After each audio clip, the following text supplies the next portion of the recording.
होता है जो कि आगे तक फिर लेकर जाता है। वो आपको हर चीज़ में पीछे रखता है, आपको किसी चीज़ में आगे आने नहीं देता। और उसकी बड़ी वजह ये कि पेरेंट्स खुद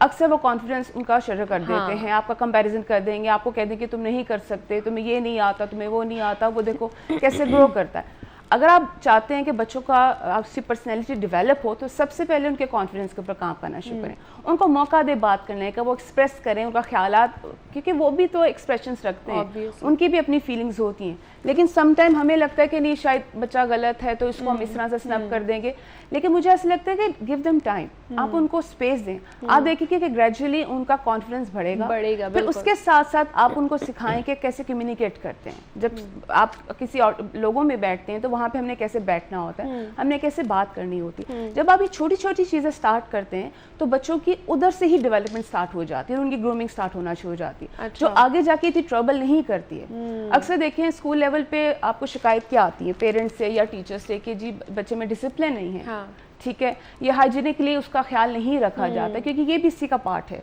कि आप अच्छे लग रहे हैं, आपके पास पर्सनल ग्रूमिंग में एग्जैक्टली। सो ये आपको बहुत अर्लियर से पेरेंट को इस चीज़ का ख्याल रखना पड़ता है सबसे पहले, देन स्कूल में टीचर्स इसके ऊपर काम करें कि बच्चे के पर्सनैलिटी को आगे बजाय इसके कि वो बिल्कुल फ्रस्ट्रेट हो जाए, अंडर कॉन्फिडेंट हो जाए कि मुझे कुछ नहीं आता, आप उसको मोटिवेट करें कि यू कैन डू इट। जब आप इस लेवल पे करते हैं और आप बच्चों की कॉन्फिडेंस देते हैं कि कोई बात नहीं, you can make mistakes, failures हर जगह हैं, लेकिन ये अगर आप उसको कॉन्फिडेंस देते हो तो आप ट्रस्ट में कि ये उसके डेवलपमेंट का पार्ट बनता है, उसकी ग्रूमिंग का पार्ट बनता है। लेकिन अगर बचपन में या वो जो उसकी ग्रोइंग एज अगर उसमें ये चीज़ें नहीं हो पा रही हैं और अब उसकी ये आदत का एक हिस्सा बन गई है, तो वो बड़े होके किस तरह की प्रॉब्लम्स हो सकती हैं, और क्या अगर वो एडल्टहुड में चला जाता है बच्चा या बच्ची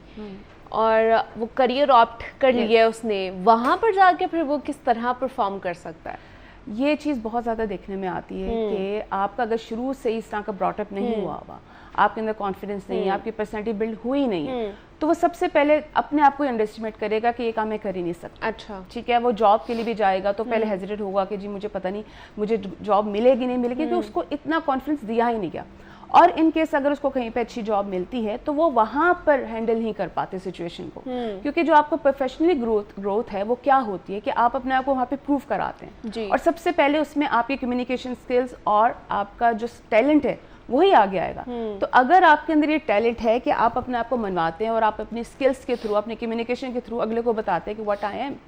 तो वहाँ पे वो कॉन्फिडेंस को आगे बढ़कर आता है और उसकी प्रोफेशनल ग्रोथ बहुत अच्छी होती है, आगे तक जाता है। लेकिन जिन लोगों के अंदर टैलेंट नहीं है तो आपने देखा होगा वो हमेशा एक ही जगह पीछे रहते हैं। वो किसी से कहेंगे कि मेरी हेल्प कर दो, वो किसी को कह सकते हैं कि प्लीज़ मेरा आगे काम फॉरवर्ड कर दो, बॉस से बात कर लो, क्योंकि जब तक आप आगे नहीं आएंगे आप किसी की नज़र में कैसे आएंगे कि आपके अंदर ये स्किल्स है, आपके अंदर ये टैलेंट है। तो अपने आप को बनवाने के लिए किसी वर्क प्लेस में भी you need a confidence, you need that skills. So अपने आप को ग्रूम करें। आप देखिए कि सबसे पहले आपकी स्ट्रेंथ क्या है, आपके अंदर क्या क्वालिटीज़ हैं, उसको पॉलिश करने की कोशिश करें।